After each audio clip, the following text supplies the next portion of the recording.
ngrit tezën që ai i druhet votimit, ndërsa unë ngret tezën tjetër. Ai i druhet demonstrimit të provave që nuk ekzistojnë.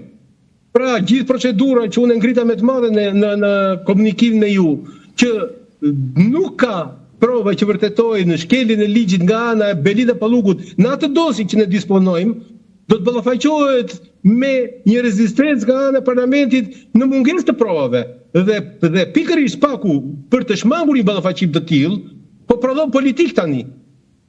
Dhe kjo është për mua shqetësuese. SPAK-u duhet të ishte shumë i ndershëm të drejtojë parlamentit në heqjen e imunitetit, jo në heqjen e imunitetit, se nuk heq imunitetin, por në kërkesën për ma sigurie edhe arresht shtëpie të Palukut, përderisa flitet për një vepër penale që flitet për 50 milionë euro, tani me sa po e dëgjoj unë që po buçet. Unë nuk kam gjetur asnjë vend 50 milionë euro dhe nuk e di ku e kanë gjetur këta të tjerët, por gjithsesi, pse SPAK-u i shmanget parlamentit. SPAK-u do bëj detyrën e tij dhe parlament pastaj është përgjegjësi politike e tyre, sepse këtë masiguri që ka marrë tani e ka në dorë SPAK-u në çdo kohë.